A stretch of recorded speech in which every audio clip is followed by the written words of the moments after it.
What's up, guys? Today we are in San Pedro, California, and we are about to visit the church of one of our students in worship leader school. This church was doing a new tech build out, and they just got a bunch of new gear in. So I contacted Carlos, who's the worship leader, and he's like, yeah, we actually haven't set up anything yet. So we're actually gonna go ahead and help them get all this stuff set up. 1,000 feet, your destination will be on the right.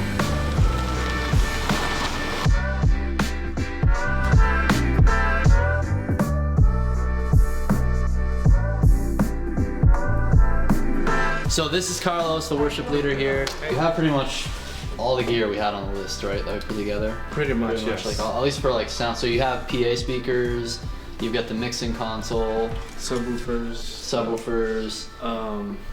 cabling to be able to connect everything. Yes. What computers are going to be running it? Do you have that yet? We have an iMac, and we also have a MacBook that I brought.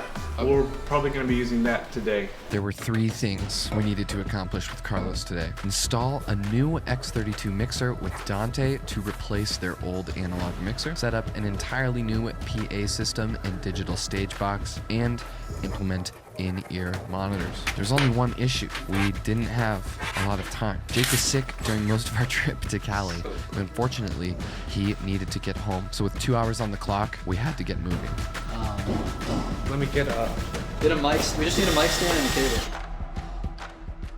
Carlos has been a worship leader school student for some time now. With the help of our team here at Churchfront, we put together a list of tech for Carlos to implement in his ministry, and because he's a student, he has access to coaching and online resources to learn how to implement all of this technology. So Carlos's individual plan included a new screen setup, implementation of Dante audio, and an entirely new sound system. Jake and I were there in person to help with phase one of Carlos's plan, the sound system. So after removing all the gear from storage, we were ready to get started by replacing the mixer. I guess with setting up the sound system stuff is going to be pretty straightforward because we've got, I guess when it comes to putting your mixer though in a spot, since this guy's not done, this is their tech booth, which is like still being constructed. It's going to be awesome, little tech booth though when it is done.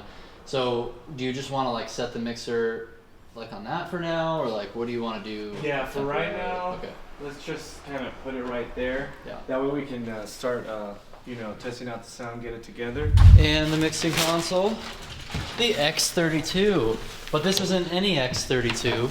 This is the X32 previously owned by Adam Baronic. Everybody knows who Adam is, right? We've got an old PV Unity Series 2000 analog sound console, 12 channels, 2 monitor mixes, a left and a right master faders. Powerful stuff right there. So Adam, who's on the Churchfront team, they just upgraded to the Waves in motion system, and they had this X32 in great shape. It actually has a Dante card in it as well. I'd recommend, guys, I mean, if you're looking at doing a similar setup, upgrading sound for a church, and you're wanting to keep it under like, if we're to add up these things, like the speakers and this mixing console and the stage box. 2,000? Yeah, it was 2,000. Because it has this, so like 2,000 for this because it has a Dante card with it, which is like $600, and then we've got the speakers, speaker tops, and the subs. 800. It's like, I can't do math, but it's like $5 to $6 grand or something like that for a really powerful system that you guys are going to have here. So when you're building a sound system for a church, definitely get a digital mixing console. X32, you can't go wrong. Then the other thing, that's really important is the stage box. We've got the S32. What's that? Brand spanking new. Brand spanking new. Still in the plastic. So the stage box, very important. So this guy is gonna sit, we'll probably put it on the side of the stage here. I'm guessing my recommendation should probably be right there. One cable is gonna go from this stage box to that mixing console in the back. EtherCon cable, that's what the connectors are here, using the AES50 protocol. We've got all of our inputs for microphones, instruments, anything we're sending audio to the sound console, and then we have 16 outputs to return back to the stage. So a lot of these are going to be used for their in-ear monitors, a couple of them for their their main speakers and their subwoofers as well. Jake got to work setting up the stage box. We only had to run a single Ethercon cable from the X32 to the stage box in order to receive and send all of our audio. So, with some unorthodox installation methods, Is that a great shot, Ash? our mixer and stage box was ready to go. While Jake was setting that up, Carlos and I worked on getting the new PAs up and running. We used the EVZLX12P PAs and the EVELX188P subs to replace the old analog system they had previously. The sound upgrade alone is going to make a massive difference for Carlos and his worship ministry. Using a snake and the return channels on the digital stage box, we were able to get audio to the new sound system. Now the next step was to start patching some instrument channels and to test some audio using the Dante network. Start testing some stuff. So I go over, there's an X32 course in the school that really covers everything I'm about to do. Watch that course as soon as possible so that you just really understand what all is happening with this console. So you can see it says connected devices AES50A. So that's because we have it plugged into somewhere back here. That's that stage box. It's over the Ethercon cable. Good to go, and basically, you know, you could easily go through here and start patching. You know, when I say patch, I mean you're basically assigning input plugins on that thing to channels here. So here's where you just have to kind of like, you have to make sure you kind of keep track of like these different numbers, right? And this is where if you get a label maker and you start labeling inputs and stuff, it'll kind of help. I would recommend, in this case, it's like, let's match it. I'm gonna make it so all the numbers match up. I'll go to 3 and 4. So here's 4. It'd be cool if we had a way to run some audio right now as we do this.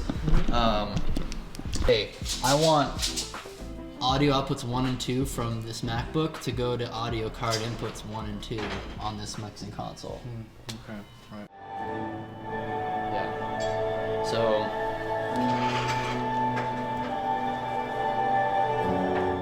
We got audio running from the mixer to the PA. We got our instrument cables plugged in and ready to go. The last thing to do was to label and patch our channels using the X32 app and to get in-ear monitors working. Using a Wi-Fi router to connect the X32 and the Mac over a local area network, Jake and Carlos used the X32 app to patch the instrument channels and the in-ear monitor return channels. The app makes it super easy to label channel numbers and change channel names, along with adjust all of your routing and patching information. Then, on stage, we got the PM1 in-ear monitor system up and running. So these are like my favorite budget-friendly monitor setup.